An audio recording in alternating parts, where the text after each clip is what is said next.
Good evening, everyone. Your first forecast is brought to you by Austin Ag Supply, your authorized lacrosse and muck boot supplier. Today, we did see a few showers move through.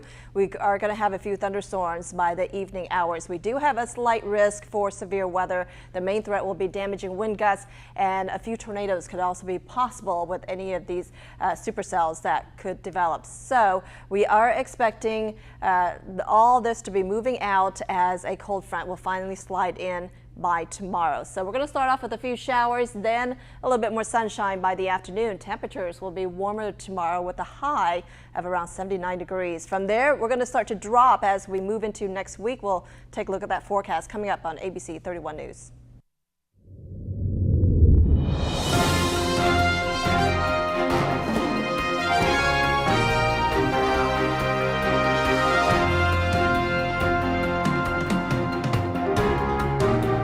Welcome to ABC 31 News tonight. I'm Scott Beadle. Winterfest is underway in downtown Alexandria. And this weekend's weather forecast has caused some changes to the Fest schedule. That is our big story tonight. The festivities will continue this evening, but the musical performance by Cowboy Mouth has been moved into the Convention Hall on the corner of Murray and 3rd Street. Snow Alley, the luminary procession by the Alexandria Museum of Art, and the fireworks show have been moved to Saturday. You can visit the Winterfest Facebook page to keep up with updates and changes due to imminent weather. A Pitkin man is dead after a crash yesterday morning in Vernon Parish. He has been identified as 86-year-old James Johnson. State troopers say Johnson collided with a loaded log truck that had stopped on Highway 399 because of a previous crash. Natchitoches police say they have arrested a trio of people after a search warrant executed early this morning on Amelia Street. 24-year-old Robin Jackson and 49-year-old Sharon Jackson were wanted in connection with a string of burglaries, and 29-year-old Brandon Jackson was arrested for a parole violation. Tomorrow is the last day to vote early for the December 8th runoff. There is one statewide race on the ballot. That's for Secretary of State to fill out an unexpired term. Pineville voters will be eyeing alcohol propositions intended to let the larger stores there sell liquor, as is the case in Alexandria. Those registrars are open tomorrow from 8:30 a.m. to 6 p.m. And Election Day, of course, is December 8th from 7 a.m. to 6 p.m. For more information, see govote.com. And remember, GO is spelled G-E-A-U-X. Well, with little fanfare, the new administration at Alexandria City Hall is preparing to take over Monday by noon, as required by the Home Rule Charter. There is to be a church service at 8:30 a.m. at True Vine Missionary on Broadway. The official swearing in is slated later for 10:45 at the Randolph Center and will include all the council members with a reception to follow. The Rapides Parish Library has a new program. The acronym for it is RAP, which stands for Relatives as Parents Program.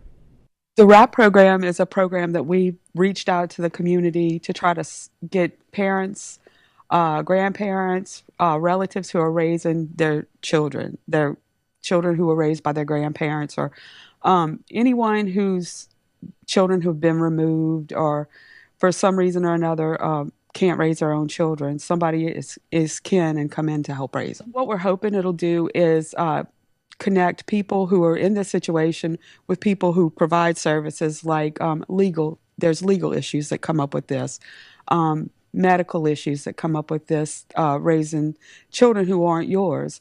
So we're going to try to connect them with services in the community.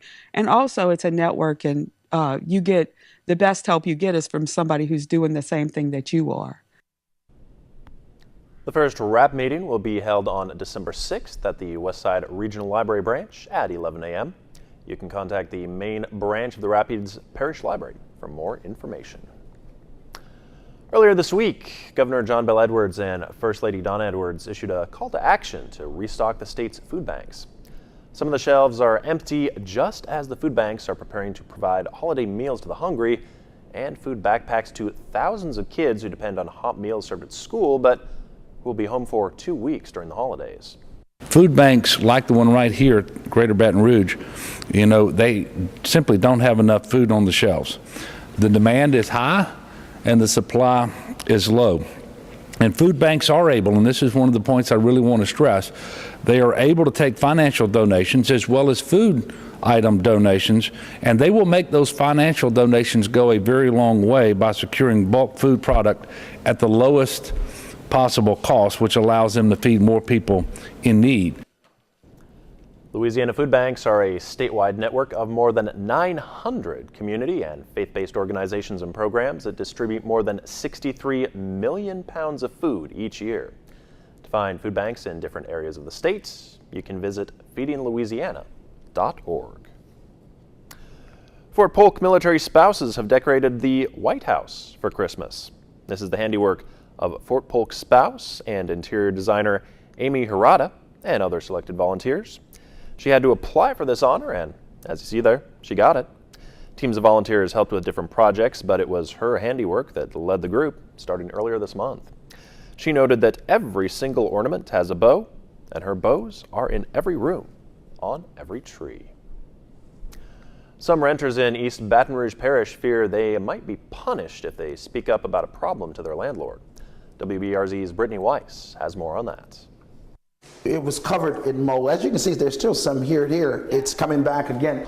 Last month, Byron Morgan noticed his apartment and the belongings inside were covered in mold. It was quite disturbing. Mold on his couch, in his shoes, on his clothing.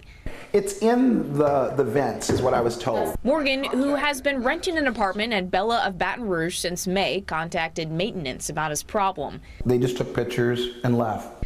And he says what came next surprised him. Told me that I can get out of my lease without getting my deposit refunded, or to just basically take it. Morgan says there was no fix offered and no reimbursement for the items he lost. Two on Your Side has covered a number of landlord-tenant issues, including this one at a senior living apartment complex where a tenant lived without air conditioning for weeks. Others where tenants spoke up and were threatened with eviction. Some people are fearful of getting put out.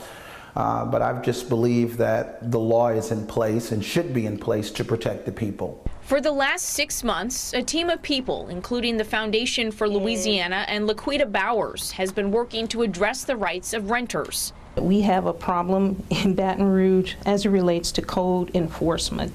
An anti-retaliation ordinance with 2 points. Landlords cannot retaliate against renters who request repairs or reach out for help, and landlords who retaliate will be held accountable. Bowers hopes it'll level the playing field. One of the questions that we asked was, will they fear retaliation from their landlord if they made a complaint? And we did have some folks say, yes, they do fear. A start to fix a renter's nightmare. I do believe that we should put something on books to protect the consumer.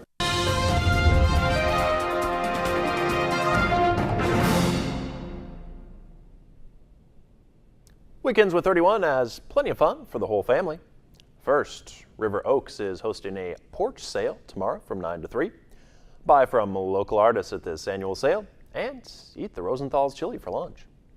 Winterfest continues tomorrow in downtown Alexandria. Head over to the Winterfest website for details. Find out how the weather might affect some of those activities.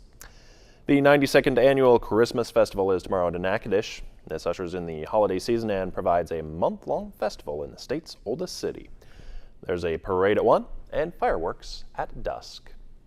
And the Rapid Symphony Orchestra plays you into the season at Louisiana College with Holiday Spectacular. That begins at 2. Well, here's some news that might disappoint dog lovers a bit. Dogs apparently aren't as smart as people make them out to be. That's according to a new study released by psychologists from the UK.